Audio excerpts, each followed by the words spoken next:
Hello again, welcome to the Mastercam course. In that lecture, we're gonna talk about the modify length options. I'm gonna hit that button, and after that, I need to decide my type. This is the lengthen or shorten.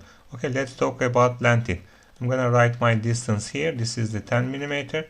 I just need to select the side of my line. So this line and this line and this line and this line. And after that, we can hit the blue OK button. And after that, we can turn to the shorten. Okay, when I'm click on the shorten, actually, let me turn to the here and make them 20. I'm gonna hit here, and then you're gonna see that that line is gonna be shorter than 20 millimeters. And after that, let me turn to the blue button, okay, again, and after that I can turn to the here and write 5 millimeters. So this is the actually break options. When I click here, I can break my line.